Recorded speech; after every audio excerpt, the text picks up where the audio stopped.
So hello everyone, welcome back to another Hayden's Fish and Reptiles. Now this will be my first ever reptile room tour. So I'm expanding into tours, maybe every half year. But this is the first level of the room. Alright, so I'm going to start off with my lizards, then go over to snakes.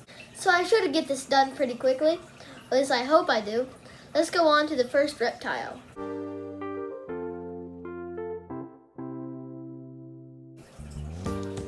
Alright, so that's our first reptile of the day.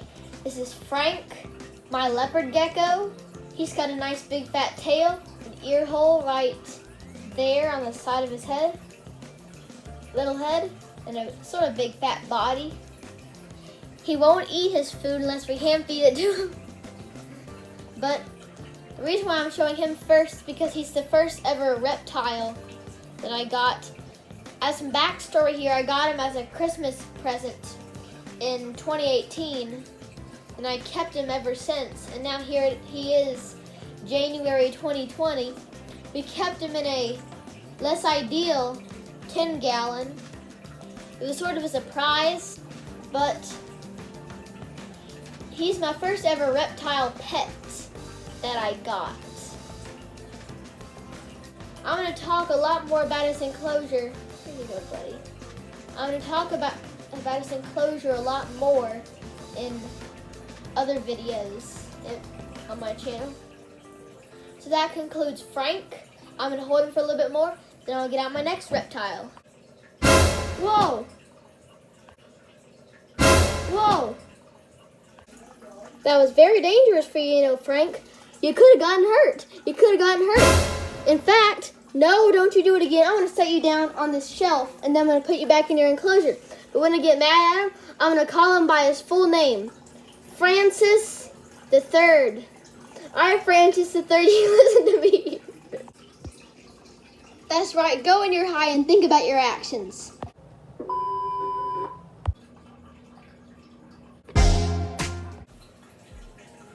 Today I have Nico. This is the second reptile I'll be featuring on my showcase. Let's see if I can get him to do it. There we go, he did a jump. This time he didn't make it terrible like Frankie did. But let's start talking about Nico. So Nico is my cute crested gecko. He's my cute crested gecko. See if I can get him. Yeah, that's what I'm talking about. So, Nico was the third reptile I have. Now, for the record, the second was Luna, which Luna's my house gecko, and she escaped before the new year. She couldn't be here for Christmas, so she said, I'm out of here, and she left us, which we are deeply saddened by. And no house gecko could ever replace Luna. All the mayhem that she caused, all the biting that she caused will never be matched by any other reptile in this history. But Nico is pretty good too. I like him. Now he's the second reptile I actually created a bioactive enclosure for. And I feed him this Pangea gecko diet. He loves this stuff. This is the basic gecko mix. It has all the calcium along with fruits. In the vlog, we tried to feed him fruit, which I'll post a vlog later. So here he is. So you can just look at him. He'll stare at you, you'll stare at him. He doesn't have eyelids, which is why no matter how much you try to stare at him, he'll never blink. He's got those eye fringes right there coming down from here. And little fringes right there. That's why they're called crested geckos. They've got the little eye crest and back crest right there, going along his back. He's probably male. I don't know what morph. I haven't had him long enough. Maybe he'll actually grow within the next few years. But he's shed several times. He sheds, but he doesn't grow. When reptiles shed, they usually grow. But he sheds all the time, but he just stays this little thing. Also, he does something really awkward where he hangs to the side of the glass all day. He's got an entire enclosure to be around, but instead he hangs around upside down on the glass. Here's some footage of him on the glass. All right, let's get to the next gecko.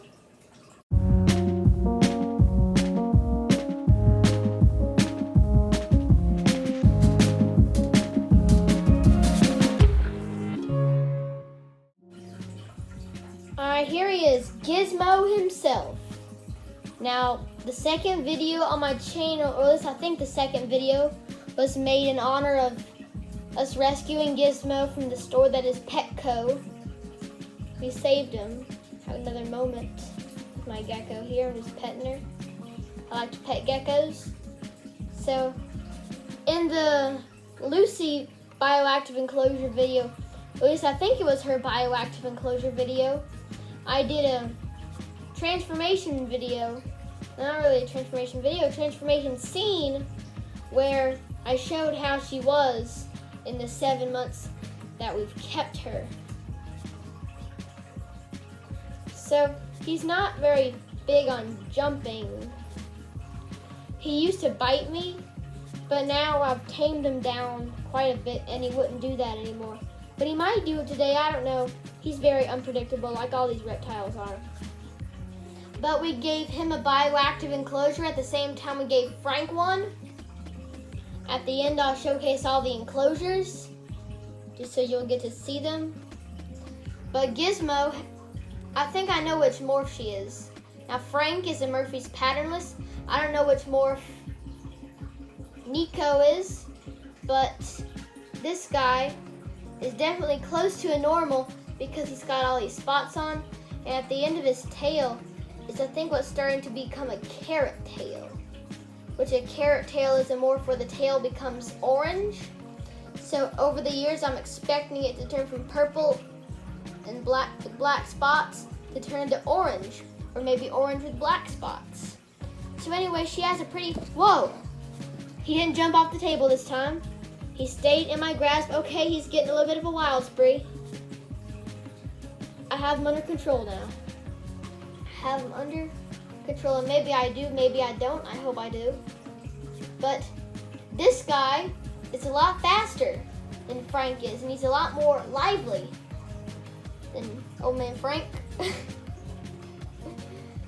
So Francis the Third won't take food unless we hand feed it directly into his mouth.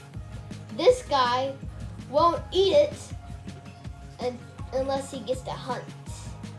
So he stalks the enclosure looking for unlucky mealworms or roaches that happen to be within his grasp. He loved the crickets when we first got him, but now we've switched him more over to roaches, and he takes roaches, he takes mealworms, he takes the whole lot. So Gizmo, I like Gizmo. And now we're gonna go over to snakes.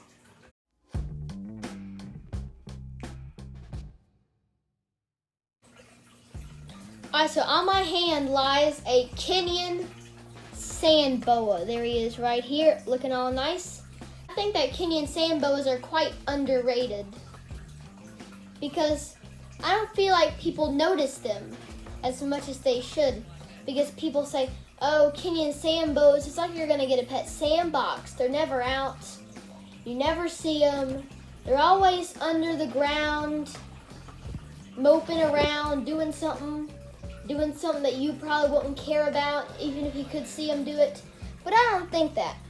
When I look at a Kenyan sand boa, I look at this amazing creature with a great pattern of brown and black and orange.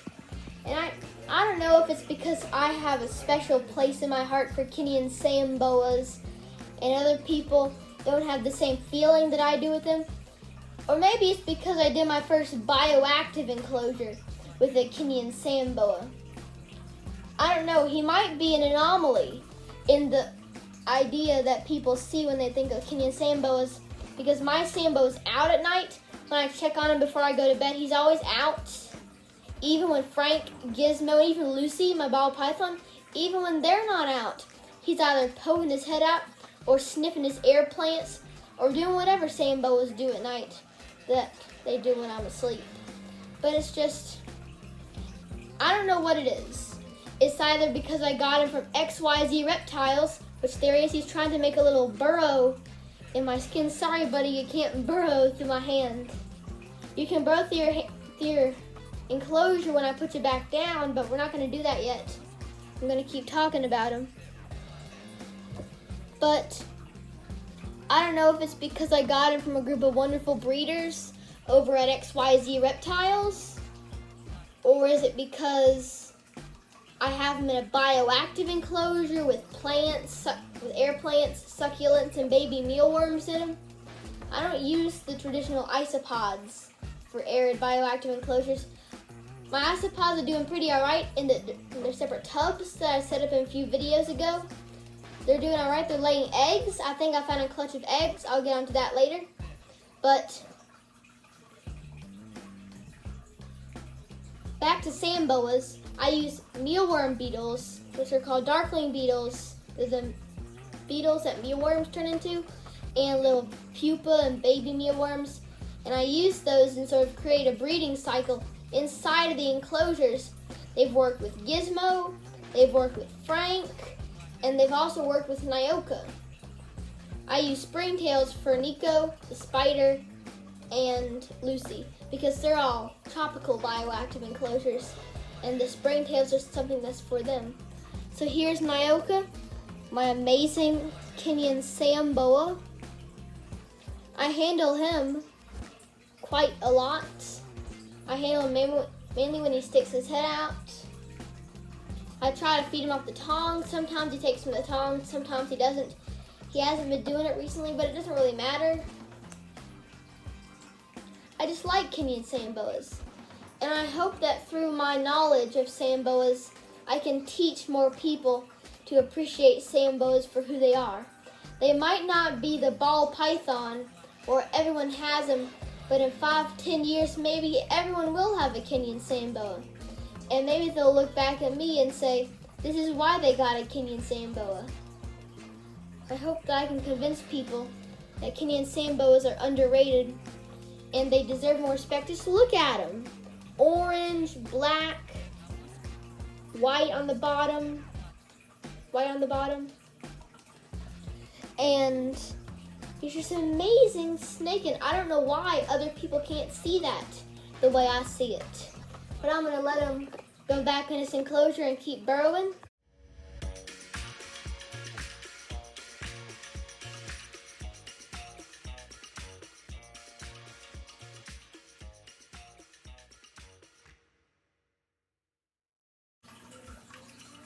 So here's Lucy, my last snake entry.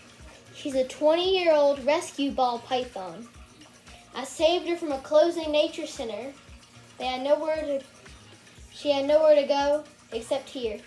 I'm very satisfied with how she's turned out. She hasn't been eating recently, but again, she's a ball python. That's to be expected when she goes in a new enclosure, which is her bioactive enclosure. I did a video on that enclosure, and I'm going to showcase all the enclosures. Just going to cradle her like this. Just let her walk around and check things out. She's about 3.5 feet long. Amazing snake. I think she's amazing.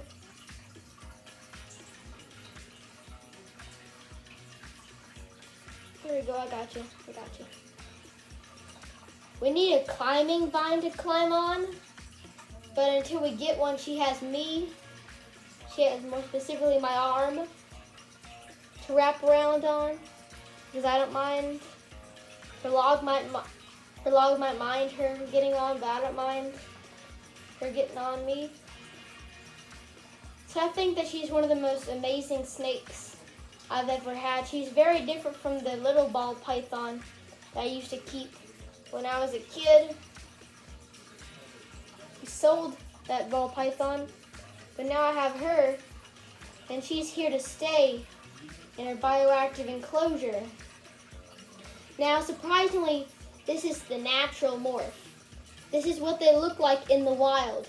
If you were to look for one of these snakes in the wild, this is exactly what the snake would look like. It would look like this with all this camouflaging pattern going on. I think it's an amazing look. Definitely worthy of a snake her size. Alright, I'm going to try to get her onto the other arm. There we go.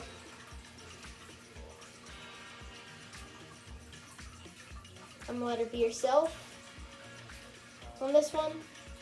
So Lucy, I've been keeping interaction to a okay level. She has been eating, but not since we last put her in the bioactive enclosure. She's just been holding out on us, probably because it's a new enclosure. She has to get used to the plants and little springtails running around. But that's okay. You get on her level and your level. But that's okay, Lucy. Everyone has to go through that. Every reptile has to experience that when they go into a new enclosure. So I've got her.